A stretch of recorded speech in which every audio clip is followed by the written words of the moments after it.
안녕하세요. 역사 돋보기입니다. 인류 역사상 최악의 사건이라 꼽히는 2차 세계대전. 2차 세계대전은 1차 세계대전보다 훨씬 더 광범위한 지역에서 일어났던, 말 그대로 지구 전체에서 일어났던 세계대전이었습니다. 2차 세계대전을 기점으로 전 세계 각국의 현대사가 뒤바뀌었으며 현 국제정세의 기반이 되는 그 시작이 2차 세계대전이었다고 해도 과언이 아닌데요. 2차 세계대전 당시에 어떤 전선들이 있었을까요? 유럽의 서부전선, 유럽의 동부전선, 아프리카 전선, 태평양 전쟁이 대표적이죠. 하지만 또 한 곳 중요한 전선이 있었는데, 방금 나열한 전선에 비해서는 상대적으로 덜 알려진 전선이 있으니 바로 중일전쟁입니다. 2차 세계대전은 1939년 발발했지만 이는 서양사 기준이고, 중일전쟁은 그보다 2년 앞선 1937년에 일어나 2차 세계대전까지 휘말렸는데, 동아시아 역사에 있어서만큼은 상당히 의의가 큰 중일전쟁, 그 역사를 파헤쳐 보도록 하겠습니다.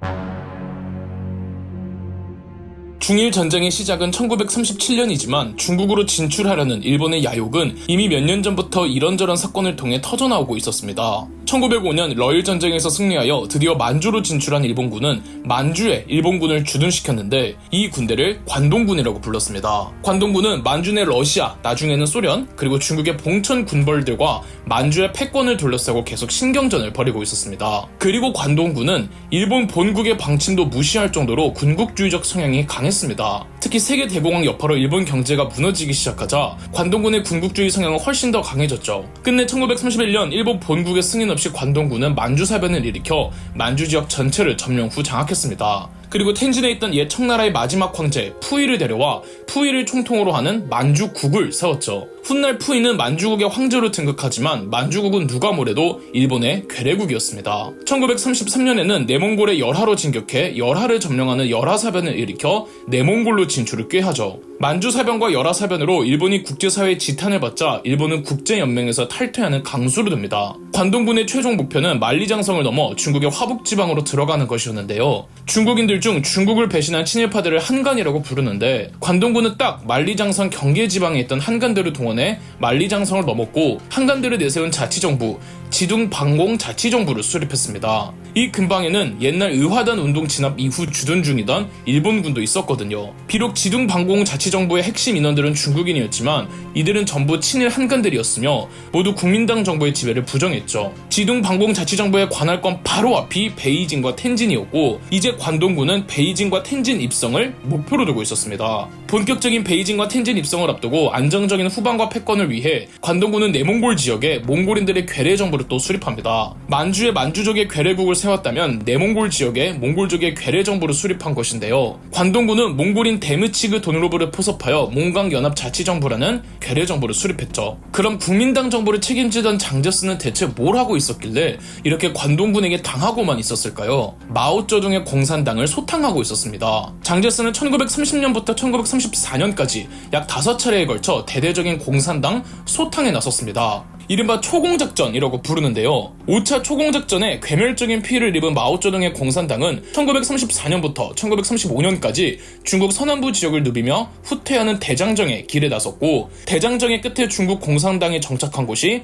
산시성의 예난이었죠. 장제스는 장쉐랑에게 공산당 토벌작전의 사령관직을 맡겼고, 장쉐랑은 산시성 시안에 토벌사령부를 두었죠. 장쉐랑이 누구냐면 옛 만주 지역 봉천 군벌의 수장이었던 사람이었습니다. 만주 사변과 열하 사변으로 봉천 군벌은 와해되고, 장쉐랑은 만주에 대한 지배권을 모두 상실한 채 잠시 해외에 나가 있다가 귀국했는데, 장제스는 장쉐랑에게 공산당 토벌 임무를 주었던 거죠. 하지만 장쉐랑은 당연하게도 일본에 대한 적대감이 강력했습니다. 장쉐랑의 아버지도 일본 관동군에 의해 폭사당했거든요. 일본 관동군은 만주 내몽골을 모두 장악한 뒤 이제 만리장성까지 넘고는 베이징 텐진을 노리고 있는데, 공산당 토벌에만 전념하고 있는 장제스가 답답했던 겁니다. 이는 비단 장쉐랑뿐만이 아니었습니다. 당시 중국 전국적으로 민심이 모두 반공보다는 반일 정서가 극심했습니다. 적이 왜 적이 있는데 같은 중국인을 때려잡는 장제스가 도무지 이해가 안 갔고, 전국적으로 공산당 토벌을 중지하고 일본을 막으라는 시위가 연이어 일어났습니다. 하지만 장제스는 그런 시위를 강경하게 진압했죠. 장제스가 일본의 우호적이었던 건 결코 아닙니다. 다만 장제스는 공산당을 먼저 토벌하지 않으면 일본과 전쟁이 어렵고, 일본과 전쟁에 앞서 공산당 토벌이 무조건 선행되어야 한다고 여겼던 거죠. 그러나 심지어 국민당 정부 군부에서도 반일 정서가 심했고, 산시성 시안에서 공산당을 토벌한 부대에서도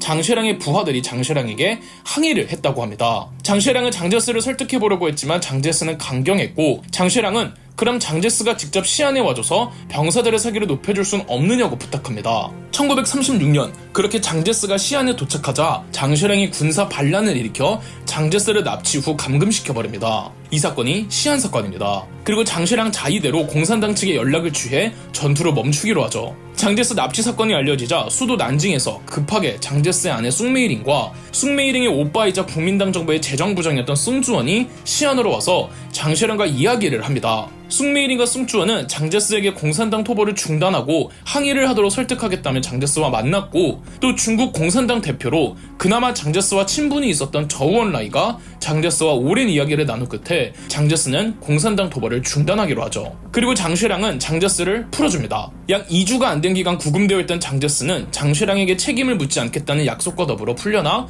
난징으로 돌아갔습니다. 하지만 장제스는 장쉐랑에게 할 이야기가 있으니 난징으로 오라고 연락했고, 장쉐랑이 난징에 도착하자마자 장제스는 장쉐랑을 체포해버렸습니다. 장제스는 난징으로 돌아온 뒤 약속대로 중국 공산당과의 연합을 추진하려 했지만 여전히 영 내키지 않았기에 중국 공산당과의 연합, 즉 국공합작에 대한 진행은 굉장히 지지부진했습니다. 그러다 국공합작을 더 이상 미룰 수 없도록 만드는 큰 사건이 터지고 맙니다. 1937년 베이징 인근에서 루거우차오 사건, 일명 노구교 사건이 터지고 말았던 겁니다. 중일 전쟁의 기점으로 보고 있는 루거우차오 사건은 정말 어처구니가 없는 사건인데요. 루거우차오라는 다리는 베이징 교외 지역에서 베이징 시내로 들어갈 수 있는 중요한 다리입니다. 이 당시 베이징이 수도가 아니라 베이징의 명칭은 베이핑이었는데, 이 베이핑으로 들어갈 기회만 엿보는 관동군은 노구교 건너에 군부대를 배치하고 자기들끼리 군사훈련을 핑계로 대포를 쏘아대는 등 시시때때로 군사적 도발을 해왔습니다. 1937년 7월 6일에서 7일로 넘어가는 새벽, 노구교 근방에서 의문의 총소리가 들렸다고 합니다. 총소리에 놀라 인근에 주둔 중이던 일본군의 한 중대장이 점호를 하는데 이등병 한 명이 없더랍니다. 이 중대장은 연대장에 가서 보고를 했는데 방금 전에 울린 총성이 중국 국민당군의 소행이 아니냐며 중국 국민당군에 의해 일본군 1명이 실종되었다고 그 연대장이 난리 부르스를 칩니다. 이 연대장이 바로 그 유명한 무타구치 레냐입니다. 이 무타구치 레냐는 베이핑 당국에 강력하게 항의했습니다. 베이핑의 시장이었던 친더추는 무타구치 레냐의 항의를 받아주어 행방불명된 병사를 찾아주기로 하지만 수색 과정에서 일본군의 병력이 증강되고 또 대형 화기들이 지원되는 모습을 보고는 심상치 않음을 느낍니다. 이 웃긴 건 점호 20분 뒤 그 사라진 이등병이 나타났다는 겁니다. 정확히 뭐 때문에 점호에 등장하지 않았는지 모르고 여러 설만분분한데 어쨌든 아무 문제 없이 이등병이 나타났다는 거죠. 그러나 이미 중대장은 연대장 무타구치 레냐에게 보고를 했고,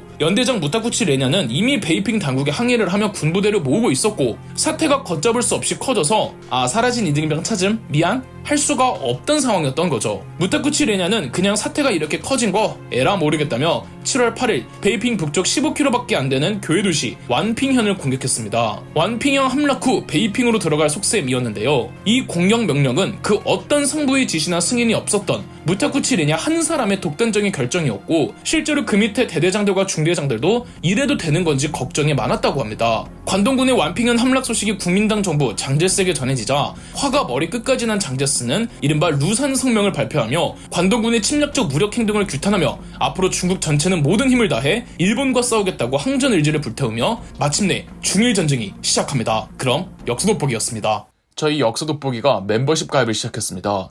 멤버십 가입을 해주신 분들 덕분에 영상 제작에 큰 도움이 되고 있습니다. 감사합니다.